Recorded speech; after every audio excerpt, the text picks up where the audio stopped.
How's it going, everybody? My plans got fucked up for this whole whole franchise. Man, it started pouring rain out a few hours ago, and then just lightning, thunderstorms, everything. My Wi-Fi got knocked out. I ended up using my phone as a hotspot to connect my laptop to the hotspot. But for some reason, my PS5 wouldn't connect for some reason, and that's where I got Amazon Prime on, and so I wasn't able to see Evil Dead 2 or Army of Darkness tonight. But like I said in the first Evil Dead review, last night I watched the remake for like the first time since I saw it in theaters when it released. So I took notes then. So I'm doing this out of order now. We're going to be talking about the Evil Dead remake from 2013, directed by Fede Alvarez, who he did some other things after this. He did Don't Breathe a few years later, which I haven't seen that movie since it came out probably. And wasn't there a sequel to that he did too? I think there was. And didn't he also do like the Girl with the Dragon Tattoo, or like one of the adaptations of that book, or the sequels, like the other books in the series, something like that. He's done a few things. And we have starring Jane Levy, who is gorgeous. What a gorgeous woman she is. And what a performance that she puts on in this movie. Like, she does such a great job. But I'll get into that in a second. But we get the opening with the girl running through the woods, and the guys capture her and bring her to the cellar, basement of the cabin, and she's with it pretty much this whole time until they have her tied up to a beam and stuff, and then we have like these people, specialists or something there, who speak in a different language. I don't know why, for some reason, when I first saw this in theaters, that I thought that this opening scene like took place like a century ago, like long before the events of this movie. Maybe it was just from like those specialist people who knew about the book and everything, like speaking a different language and everything, and just, I don't know, there was something that just made me think that this took place like a long time ago. But then when we see the group of friends arrive at the cabin and stuff, and they go downstairs and they see all the dead cats and everything, and the blood there and everything, and we know that this is Mia and David's mom's cabin, or a family cabin, because they said mom would hate to see it like this and stuff, and they haven't been there in a while. So it's obviously their cabin, or family's cabin. So what do these people just break into this cabin, like during the years that no one was going there, like in Mia's family, and just perform this whole cleansing and stuff of the daughter down in the basement? I don't know. I never, like I said, I thought it took place a long time before the events of this movie. But it's a disheartening scene, man, when she's just, because the father says that she killed her mother, the daughter killed her mother, and she doesn't remember that. But obviously it's just the demon, the deadite inside, just trying to mess with his emotions like they do best in this whole franchise. And they're like this foreign language people are saying to just to burn her alive, to cleanse her soul.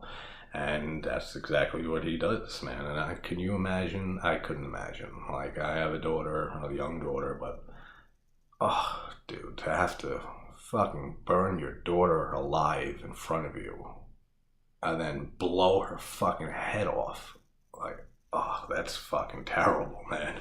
That is such a grim fucking opening for this movie. I would expect nothing less, because this movie is such a great remake. And I say remake because to me, this is a fucking remake. Like, I've heard people argue that it's like a remake slash sequel, mostly because of, we get Bruce Campbell at the end after the credits and stuff with his little cameo and stuff, and they said, oh, well, we see Ash, so this is in the same timeline. I don't think so. Not one bit. I think that's just a cameo from, it's not Ash, it's just Bruce Campbell himself saying groovy, And since he was, he's the star of this whole franchise and was producer with Raimi and Tappert on this movie, on this remake, that it was just a cute little cameo they threw in at the end. I don't read that much into it. That it's supposed to be Ash himself, the character, and that this like connects this movie to the past movies or anything.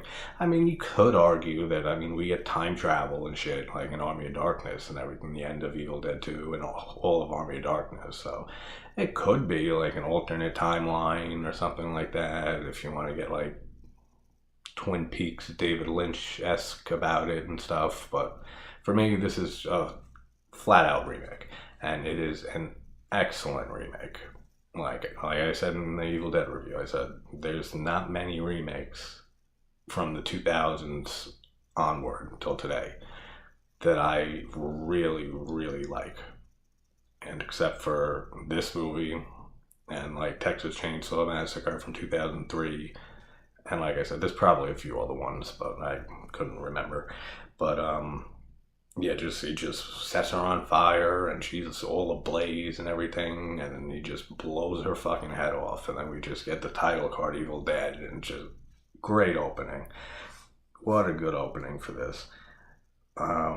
Jane Levy's performance, like I was starting to say, is excellent in this movie. Like, she does such a good job playing Mia and also playing the Deadite, and like she just has something about her, man. Like the way that she has such beautiful eyes too, and like big eyes, and like it just works. Like when she is acting as the Deadite and stuff with the makeup and everything like that, she did an excellent job as that too, playing like both these roles. She did an amazing job. The only like truly great performance in this movie, like I don't mind any of the other actors. I think they do a fine job. None of these characters besides Mia and Eric, I really like Eric, the high school teacher and stuff with the long hair.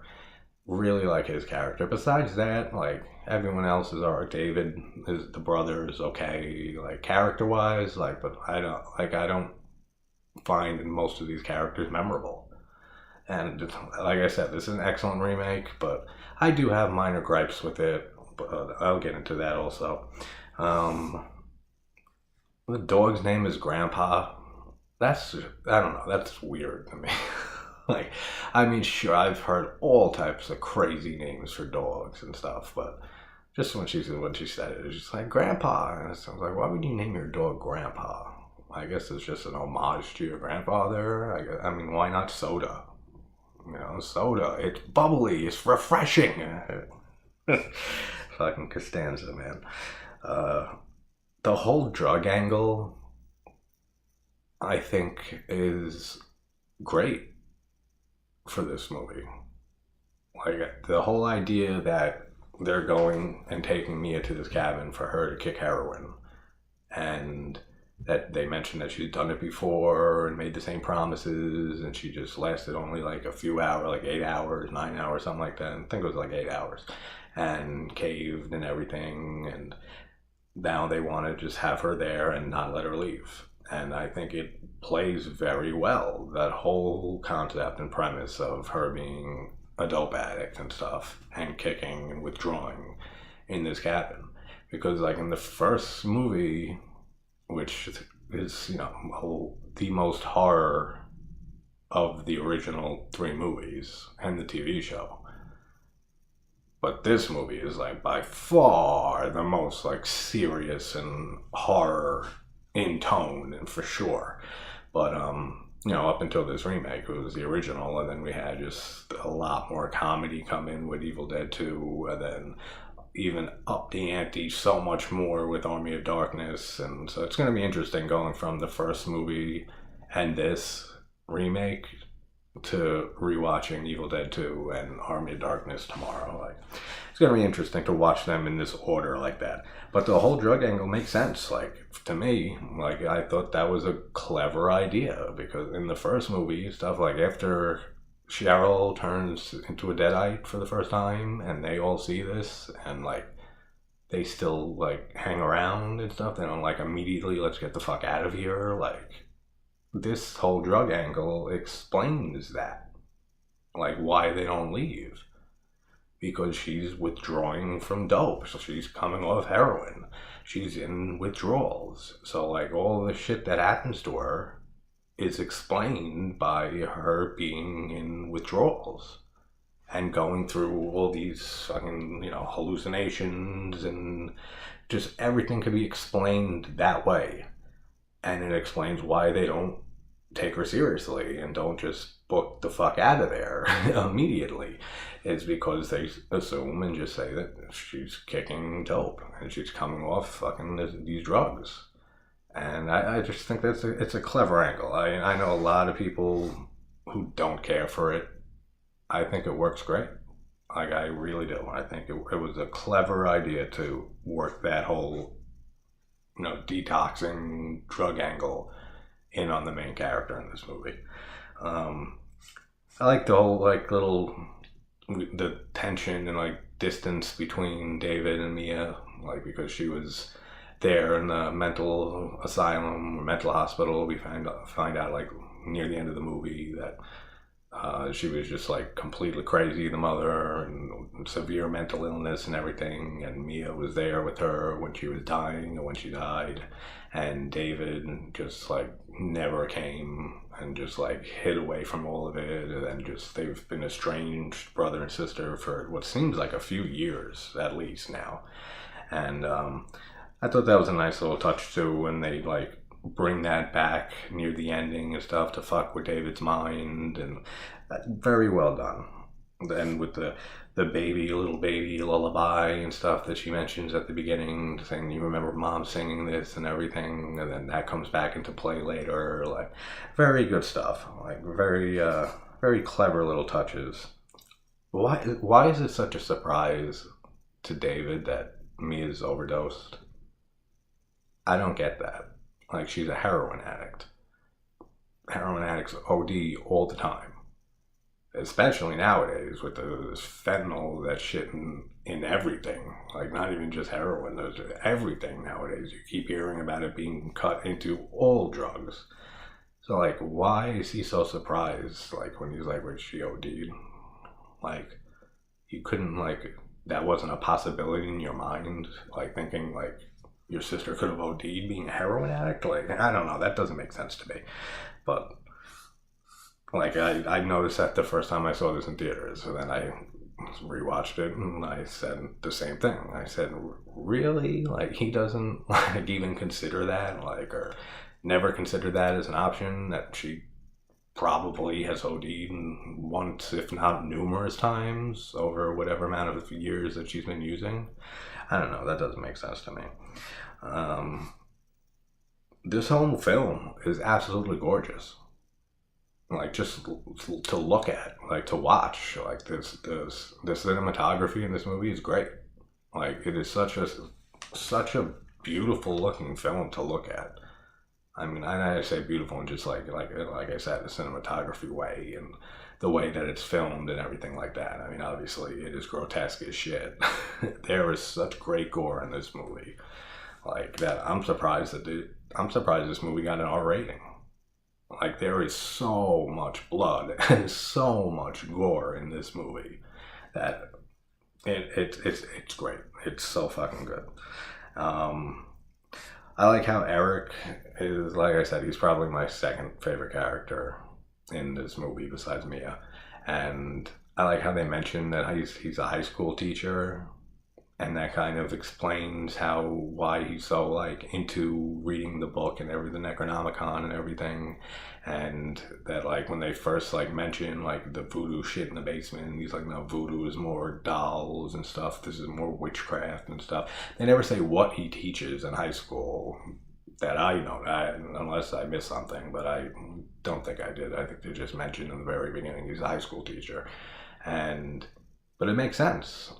Whatever he does teach or whatever, or is into, he makes sense. He's a high school teacher and would probably just be at least very interested in this type of shit, coming across this book and everything. or even more so that maybe what he teaches is something to do with like the occult studies or stuff. We don't know. We never get any more background on that. But I thought that's cool. Also having Olivia there, the registered nurse and stuff, also a good little idea, but it kind of goes nowhere because she's killed like immediately after like shit starts really going down. So like, I mean, I feel like that was a missed opportunity. Like you could have had a registered nurse there to like be healing people and stuff like throughout this movie, instead of fucking David using fucking duct tape on everything. That's so stupid. Fucking duct tape on everything, man.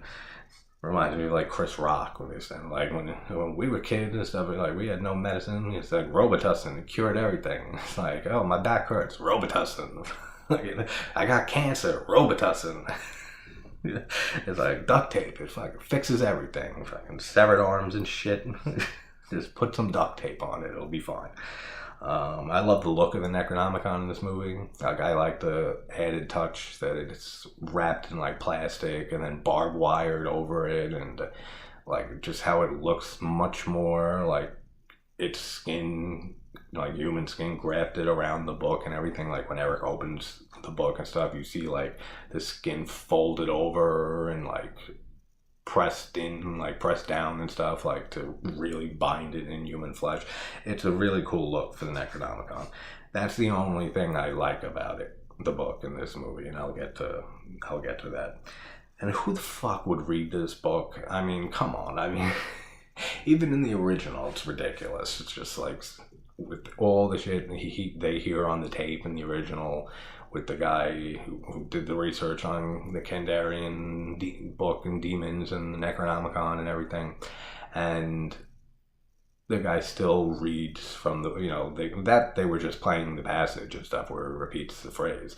This, he's reading it out of the Necronomicon, and just seeing everything that you see down in that basement, with fucking dead cats and shit all over the place and blood like leading down to the cellar, and then like the post is burnt to a crisp, and then you find this creepy ass book with all these drawings inside of it in blood, and there's literally warnings saying don't read this, like don't read, don't listen, don't hear it, like, you know, so many warnings, and this guy still reads the fucking passage that like brings the deadites out.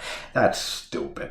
And like I said, I love this movie, and I said in the Evil Dead review, I said I can't really nitpick much in that movie, like the little observations and stupid things, just out of respect for how much I love that film and how much I love Raimi. Like, out of respect for Raimi.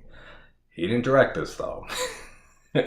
He produced it, you know, with Tappert and Campbell, but didn't direct or write it. So it's free game for this one. Like, but come on, you just reading all this like with big ass fucking writing in human blood saying do not read. Like that wasn't even necessary. Like to have those warnings written in there. Just the book alone should just be like, I'm not fucking reading anything from this. Are you serious? Come on. That's a little ridiculous. We have that great shot. I love this shot when Mia's outside in the rain and she pukes and stuff while she's, you know, in heavy withdrawals, and then she looks into the woods and we see the demon Mia, and that's the one thing I don't understand. Like, is it just like Mia's subconscious and stuff projecting herself onto this, like, because in this movie they say that like this demon needs 5 souls to like resurrect from hell and stuff like that, so it's like a specific demon. So is this her seeing this demon but just like herself being projected onto, you know, to look like herself, or is it just like part of her withdrawals and that she's seeing shit as herself? I don't know. It's interesting, but I love that shot when she's just there and she looks in the woods and she just sees herself, like demon herself, like in the woods and everything. That's such a cool shot. And then we get our third rape by tree scene, except this one is totally different and really fucking disturbing, man. Like, she gets stuck in the thorns and stuff, and the trees are the vines and stuff are wrapping around her and everything. And then she sees, dead-eyed Mia in front of her, and the dead-eye just spits out this black sludge, like worm fucking thing, and it just crawls up her leg and totally up inside of her, and like, assumedly it's just inside her the rest of the movie. So I'm guessing this is what possesses her and stuff, and I don't know. It's a very, very disturbing scene. It's very well done. I really, really like how they changed it up from, Evil Dead and Evil Dead 2. And poor Grandpa, man. The poor dog had to die. Like I said, they should have named him Soda. He would have had a much more bubbly presence, and he might have not gotten killed. Who knows? And we have Mia standing in the scalding hot shower, and she turns the temperature all the way up, and she just burns herself severely and stuff, and like the effects on her face, and great stuff. Like, really, really cool.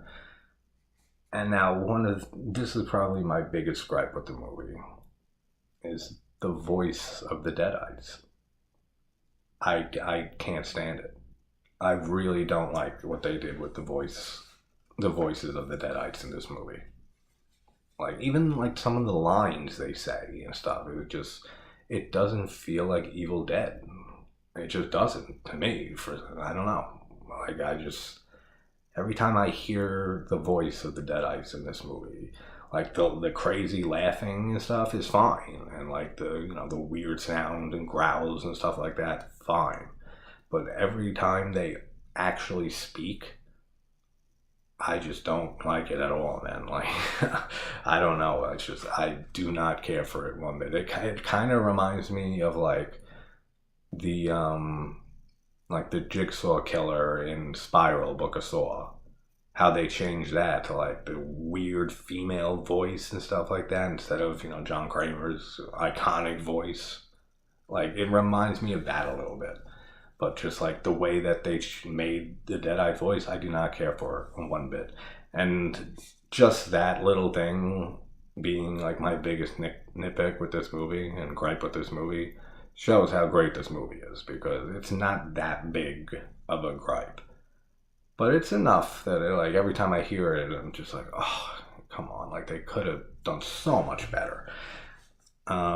That entire sequence with Eric finding Olivia in the bathroom, and she had the glass and cut her fucking face and shit, her mouth open and everything, and he slips on like part of her mouth and hits himself on the toilet, and then she comes with the fucking needle, and the way that the way that Deadites move and stuff in this movie, excellent. So good. And the way they look, excellent. Very, very good. Like, I love the look of them, the prosthetics, and I'm sure there's some CGI in there, but like their eyes and everything, and just the whole appearance of the Deadites and stuff in this movie, and the way they jerk and move and stuff like that, amazing. Very, very well done. And takes the glass and stabs Eric in the chest, and then starts taking the fucking hypodermic needle and just stabbing him repeatedly, and like just the way that's shot, like with just like the jerkiness of it, just like going into his glasses and stuff and hitting his glasses, and then it goes into like right below his eye, and he has to pull the needle out, and like, oh man, like that's eye shit does get me a little bit. Like, it does. I don't know why I'm such a huge Fulci fan, because he's, that's his fucking thing. And it doesn't really bother me in his movies.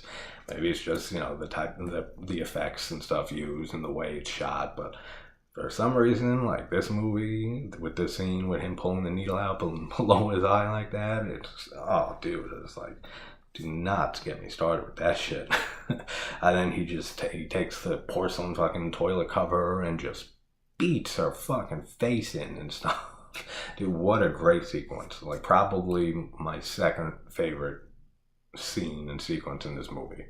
Like, so good. Like, so fucking good. The sound design also in this movie is excellent. Really, really great stuff. Like, there's really not a lot I can say bad about this remake, which is amazing to me.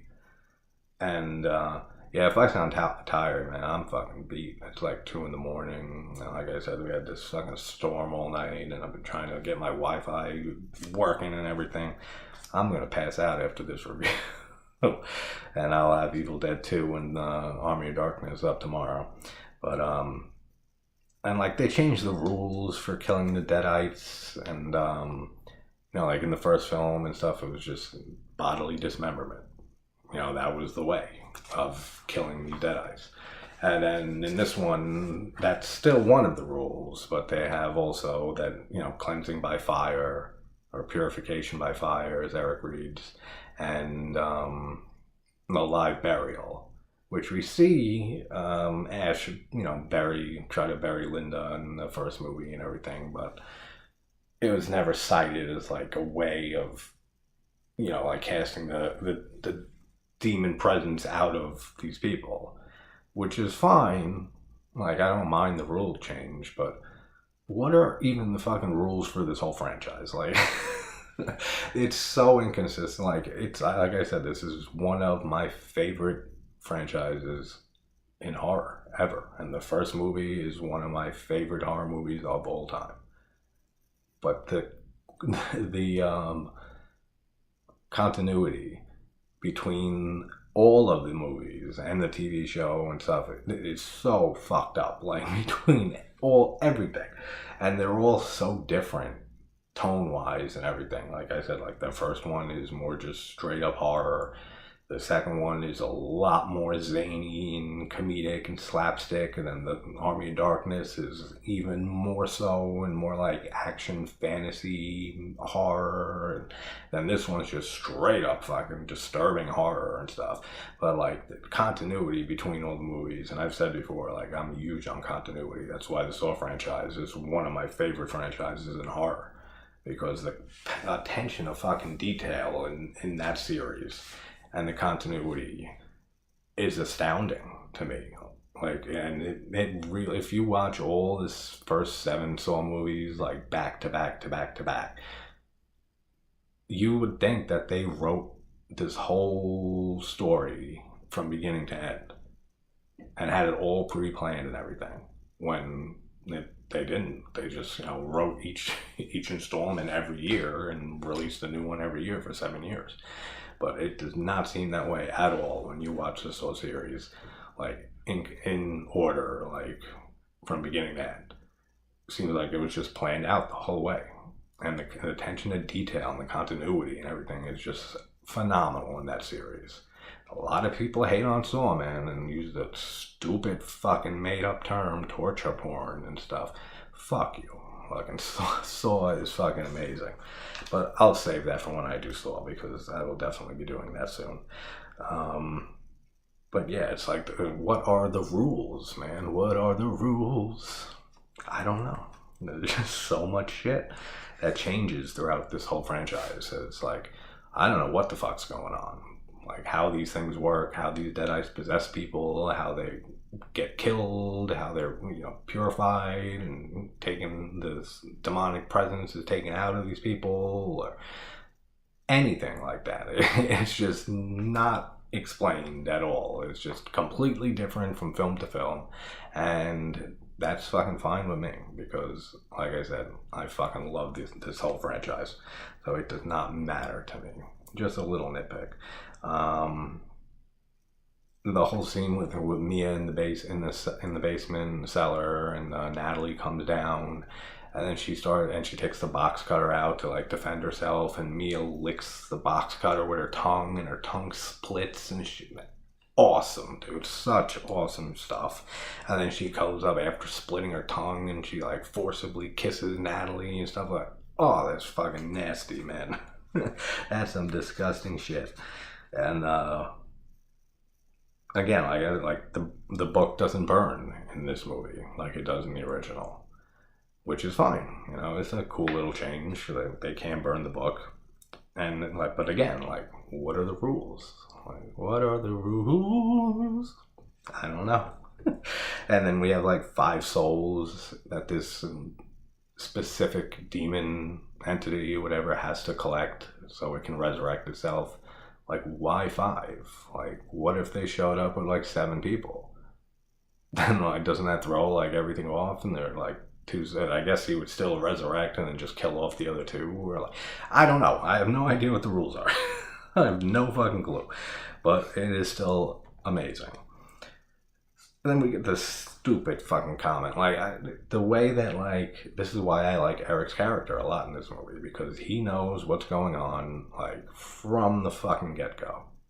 Like, as soon as the weird shit starts, as soon as that whole scene with him with Olivia in the bathroom, and he has to kill her and stuff when she's attacking him and cut her fucking face and her mouth off and stuff, he knows exactly what's going on.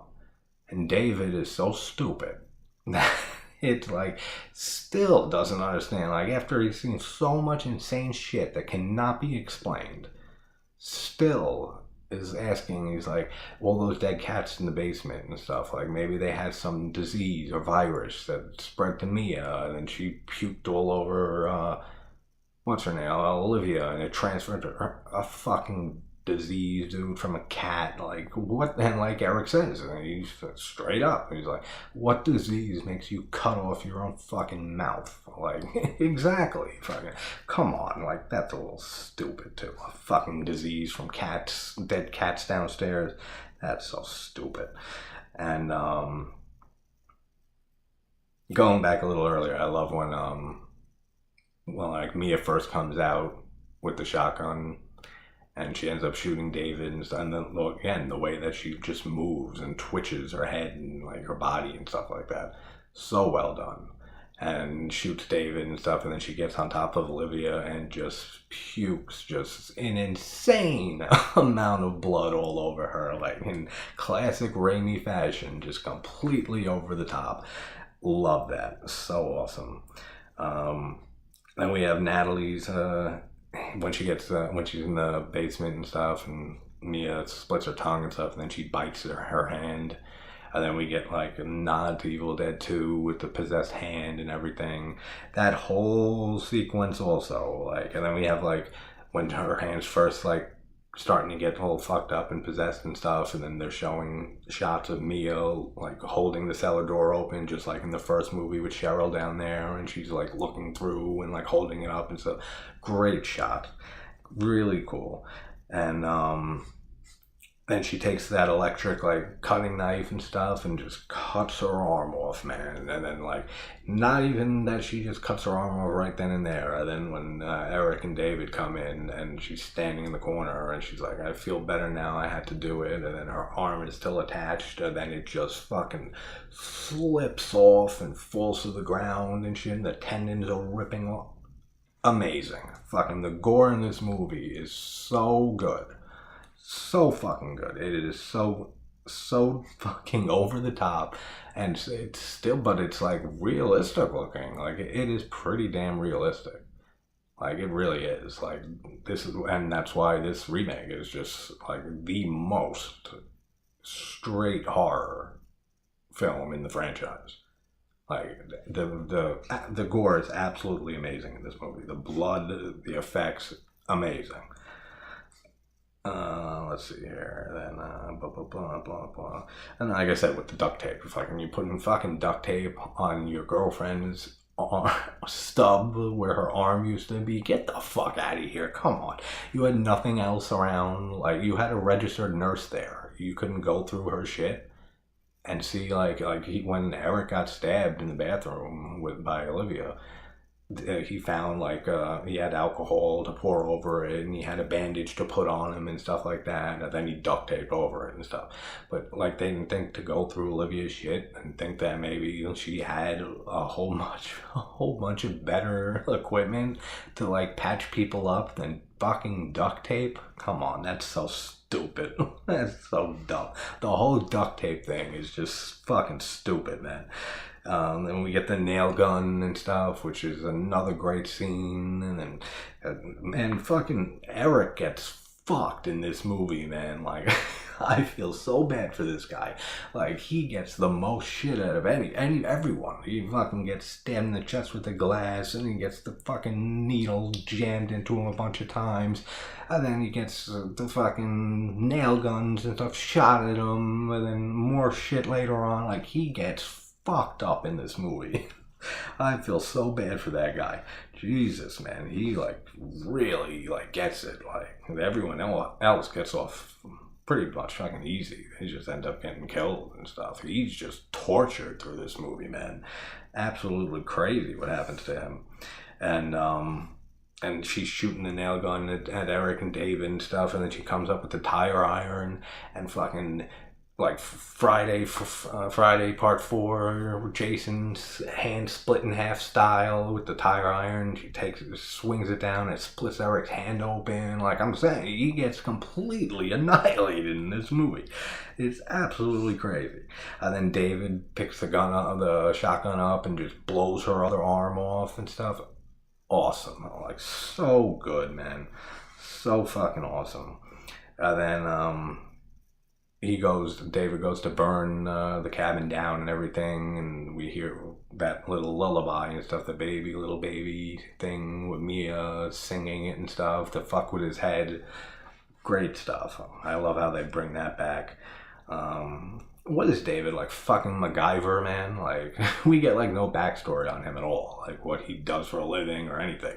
But the way he like makes that homemade defibrillator and everything with a car battery and 2 syringes and fucking like all of that, come on, like get out of here.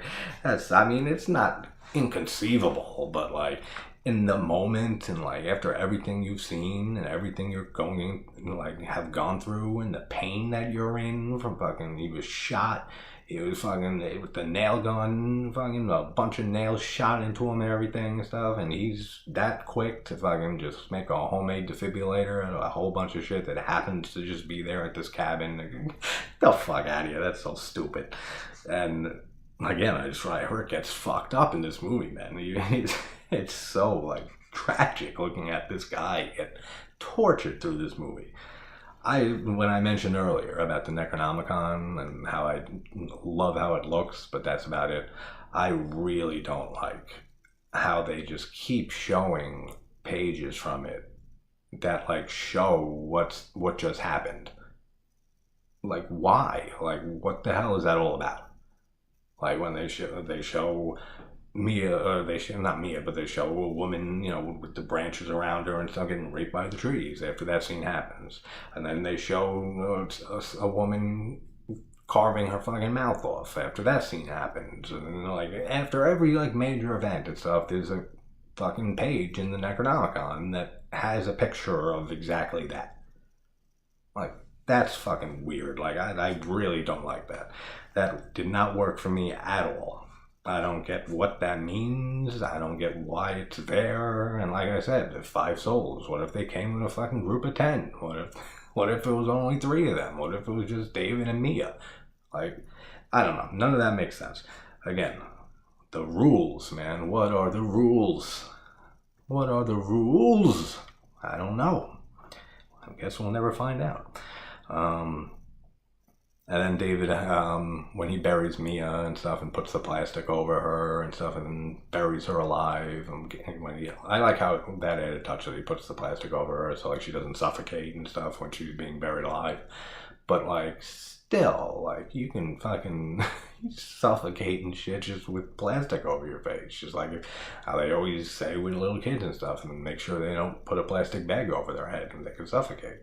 So that was it. It was a nice idea, but it's also kind of stupid at the same time. I don't know. And then David, Eric reappears and stuff after it turns into a deadite, and he stabs David in the neck, and Mia comes back to life and stuff, and she's cleansed apparently. So her soul was taken, I guess.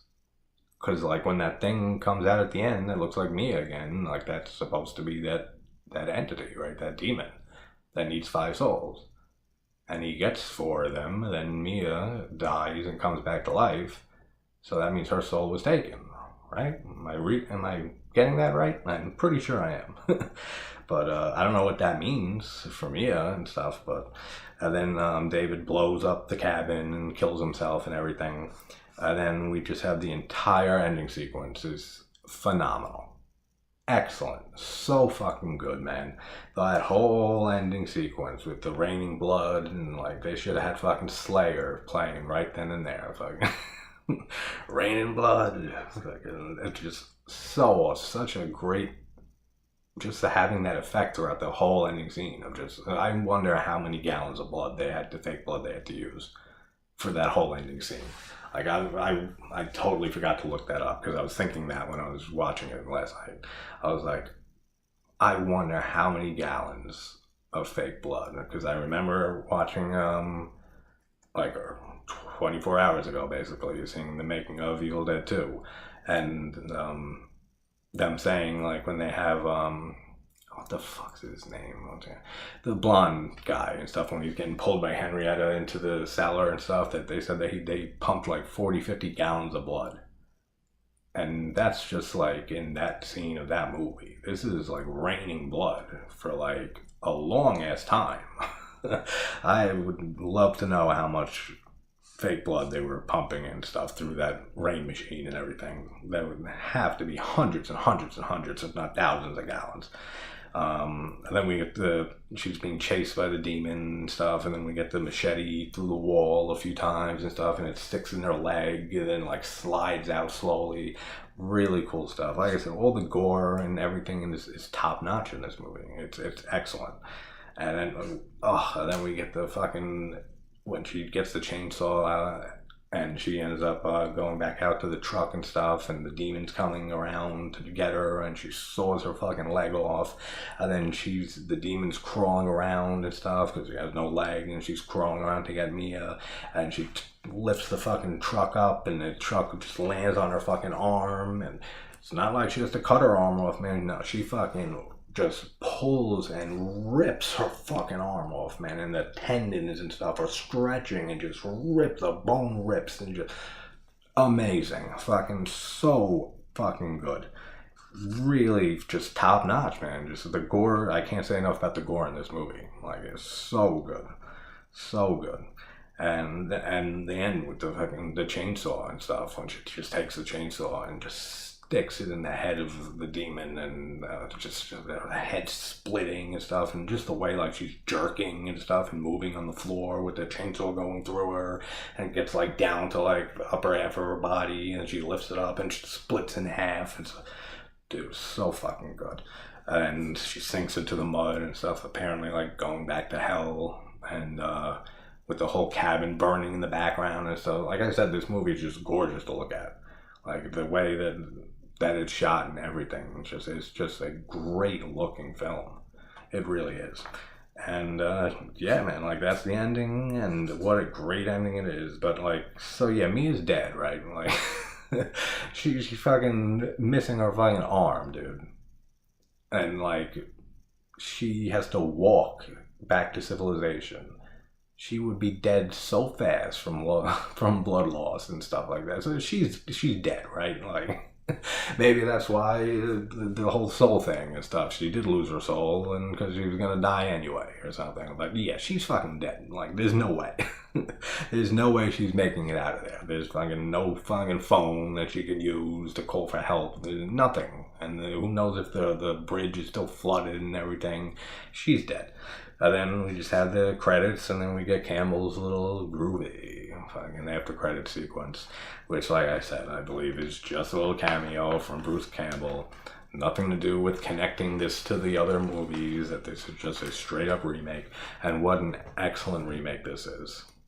Absolutely very, very, very well done, which you cannot say about many remakes.